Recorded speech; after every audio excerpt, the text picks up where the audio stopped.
Oo, yung tanghali pa. Before mag-lunch, nagchat-chat na ako sa kanya hanggang ngayon.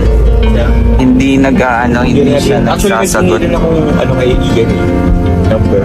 Wala rin pa. Pero nakausap ko yung mama niya ata yun. Ang sabi ng mama niya, baka daw baka daw maabutan natin sa RHU. Sa may Canoreco. RHU, doon napa-check up. Ay, pwede din magpunta yung mga patients na gusto magpa-check up ng libre lang. Oo, kaya. Hospital siya? Hindi naman, parang center, health center ng mga barangay. Alam mo kung saan yan? Bro, dito bro. Punta na lang natin. Sige bro. Okay. Sige, puntahan natin. Gandang ang boses ng damdamin. Tulong at kalingap ang laging unahin. Hello everyone! Welcome back again to my channel. So for today's video mga kalingap, magbigay lang tayo ng ating opinion, reaction about dito sa ating napanood sa vlog ni Kalingap Jomar. Supportahan po natin si Kalingap Jomar. Grabe no, sobrang sipag at nakabilib no. Itong kanyang beneficiary, scholar na tinutulungan ay third year na, no, mga kalingap. So, ito yata yung kauna-unahang scholar ni Kalingap Jomar na maka-graduate ng 4 years, di ba? So, naka-proud, no, mga kalingap, kasi itong si Kalingap Jomar ay tuloy-tuloy sa kanyang ginagawang pag-charity. At ayan nga, isa sa kanyang mga Benny ay yung kanyang scholar na tinutulungan na si Kim. So, bakit nga ba hinahanap nila si Kim? Nawawala si Kim. Mga kalingap. So, alamin po natin sa video na ito. Pero bago natin simulan yan, huwag niyo pong kakalimutan mag-subscribe. Bal Santos Matubang, Kalingap Rob at Edna Vlog. Support po natin Kalingap Jomar. Ang inyong lingkod, Gandang Emmy. Sa mga hindi pa po nakapag-subscribe, please subscribe and please hit the notification bell para lagi po kayong updated sa aking mga ina-upload na mga reaction video. So, eto alamin natin, ano ba nangyari kay Kim, mga kalingap. Bakit ba siya nawawala? Anong ginawa mo, Kim? So, eto, panoorin po natin ang video na ito. Kumusta ka na? Okay lang naman. Hindi po nakatawag po. Bakit? Ano po kasi yung sa pang-tuition po. Ano po? Pang-tuition. Oo. Enrollment ka na ba? Opo. Ma-post na po yung naging. Kailan yung official na enrollment nyo? Baka ngayong July din po. This July na. Sakto. At meron din nagpapapigay sa actually. Tsaka yung kay. Galing pa lang po kami sa center po. Siya? Opo. Balak po namin nagpa-check up po yung kay Papa po kasi. Bakit? Anyari kay Papa mo? Ano po kasi, grabe na po yung ubo niya. Nagpunta po kami Bagasbas. Tapos yung ubo niya po, may kasama pong dugo. Wala? May phlegm, tapos may kasamang dugo po. Naas kayo dun? Medyo delikado na yun, Kim? Baka TB po. Ayun na. So, ayan po, na mga kalingap. Ito pala si Kim ay kasama niya yung tatay niya at yung kanyang tatay ay mayroong sakit po ng mga kalingap. Sumusuka ng may plema at may sumusuka ng dugo. So, delikado po yan, no, mga kalingap. Alam natin kapag ganyan ay talagang kailangan mapa-x-ray para malaman at makainom ng gamot. Sabi nga ni Kim, baka TB. So, ang TB naman po ay nagagamot po yan, basta maagapan lang. No, mga kalingap? Kasi ngayon naman, sa panahon ngayon, kapag ganyan mga sakit ay naman po, nagagamot. Basta sumunod lang kung ano yung reseta sa gamot, magpa-check up, ay gagaling naman po yan, no, mga kalingap. So, ayan nga, nagwo-worry dyan si Kim kasi nga, yung tatay niya, ay yun ang nangyayari, nararamdaman na talagang inuubo at may lumalabas nga na dugo sa kanyang pag-ubo, no? So, kailangan talaga yun ang check-up. So, nag-alala, syempre, itong si Kim, no? Kailangan talagang magamot po yan, no, mga kalingap. At kahit si Kalingap Jomar ay nag-worry din po, no? Na kailangan talagang mapacheck up po yan. So, ayan po, no, mga kalingap. Kaya pala si Kim ay hindi nila makita, ayun pala ay sinamahan yung kanyang tatay. So, ituloy pa po natin. Guys, kakatapos lang po namin mag-snack ng konti. At ulitin ko lamang po yung kanina, regarding po dun sa materials po. Bali, hindi na po namin ituloy po yung pagbili po kasi as of now po, as of the moment, tuloy-tuloy pa po yung paggawa po dun ng sa airport po. So, baka may madanan kaming medyo makasira po dun sa proyekto na yun. Kaya for the meantime po, hindi naman po muna namin po itinuloy po.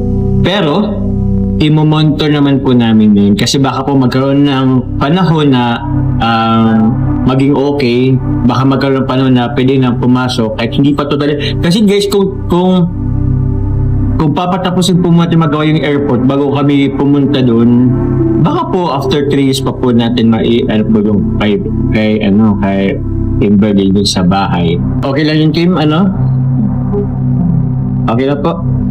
Okay. So siguro, napunta-punta din naman doon si Papa mo, Siguro ma-update na lang doon si Papa mo. Pero ito, Kim. So, yan po, mga kalingap. Si Kim ay sinamahan ni Kalingap Jomar dun sa school nila.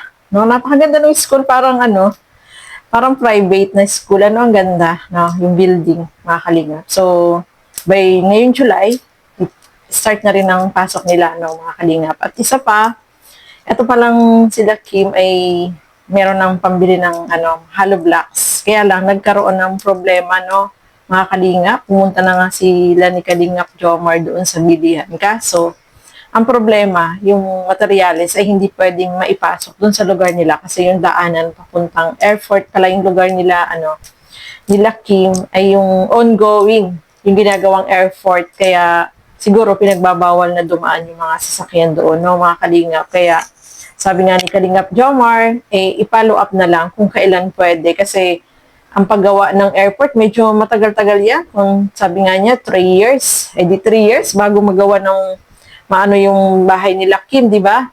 So, siguro naman, yan, mga lang, malay mo, may date lang na pwedeng ma-open na yung daan papunta doon sa airport na yon para makadaan ng mga sasakyan. Kasi, syempre, sa ngayon, ongoing yung ginagawang paggawa doon, no, mga kalingap. Pero, ayan nga, sabi nga ni Kalingap Jomar, ay nandiyan naman yung pera sa kanya at itatabi niya muna.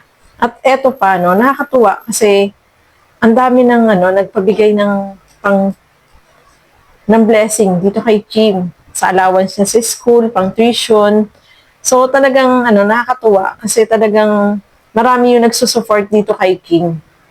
Sinusuportahan yung pag-aaral niya. Kaya thankful itong si Kalingap Jomar dahil hindi lang daw siya yung nagpapaaral dito kay Kim. Merong mga sponsor na talagang tumutulong din sa kanya. Kaya sabi niya, hindi niya sinusolo yung credit, no.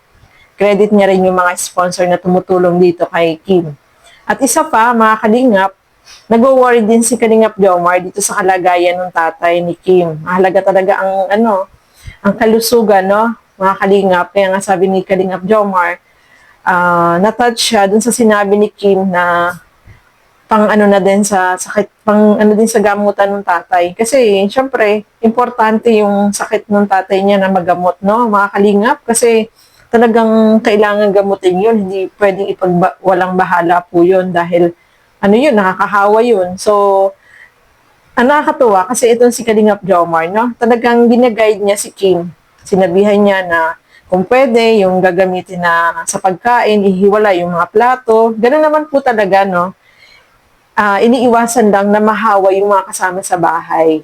Kaya ganun. So, kailangan gawin yun ni Kim. Kasi alam naman natin si Kim, marunong naman po siya, no, mga kalingap. Sabi nga niya, yung sakit ng tatay niya, na-search na niya sa Google kung ano ba yung nagiging sanhi na, sabi nga niya, baka TB nga, no. Pero yung ganun sakit naman po, basta maagapan, ay gumagaling naman po yan, no, mga kalingap. At basta alagaan lang yung sarili. Pati si Kim, ganun din, no, mga kalingap. Kasi alam natin, ang kalusugan talaga ay napaka-importante, no? Malusog ka nga, may sakit ka nga, may pera ka nga, pero kailangan talaga yung kalusugan mo ay priority mo kahit sa anumang bagay dahil napaka-importante po ng kalusugan, no, mga kalingap. So, marunong naman si Kim at may tiwala naman dyan si Kalingap Jomar, no? At syempre, ang ano ni Kim ay yung kalusugan ng tatay niya, syempre, na gumaling sa kanyang sakit, no, mga kalingap.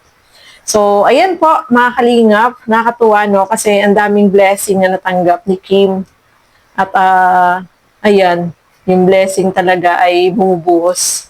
Basta sabi nga ni Kalingap Jomar, hindi ko nasasabihin sa iyo na mag-aral ka mabuti kasi nakita naman daw ni Kalingap Jomar na talagang mas lalong tumaas yung grade ni Kim. Yun ang magandang pag-aralin, no, Kalingap Jomar, kasi talagang hindi masasayang yung blessing na ibinigay ng mga sponsor na tumutulong sa kanyang pag-aaral. At syempre kay Kalingap Jomar na yung tulong din na binibigay niya dito kay Kim, no. So, ayan po, mga kalingap. Good luck kay Kim at sana yung tatay niya ay gumaling, no, maagapan yung sakit. Thank you din sa mga sponsor, kay Kalingap Jomar na laging nandiyan, nagsusupport dito kay Kim.